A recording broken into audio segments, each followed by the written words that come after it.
El bruxismo es el acto compulsivo de apretar o rechinar los dientes sin ningún interés funcional. El estrés y la ansiedad son a menudo las causas más frecuentes. Se calcula que el 80% de la población ha tenido algún episodio bruxista a lo largo de su vida, incluyendo adultos, adolescentes y niños. Y es una conducta muy nociva para los dientes, el periodonto y los músculos de la boca. Existen dos tipos de movimientos bruxistas: el apretamiento y el rechinamiento, siendo este último el más dañino.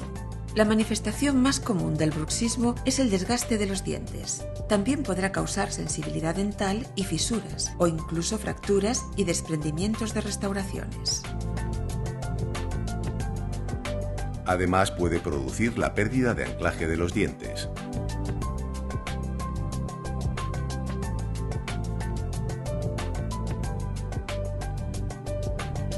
El bruxismo produce un exceso de ejercicio que va a repercutir en los músculos masticatorios y en las articulaciones de la mandíbula, provocando dolor y chasquidos. Incluso puede aparecer dolor de oído, dolores de cabeza y otros problemas graves.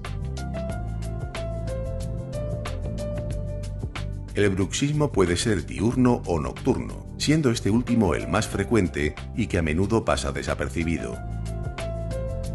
Para evitar los efectos del bruxismo, su odontólogo le prescribirá una férula de descarga, también llamada férula oclusal o férula de relajación.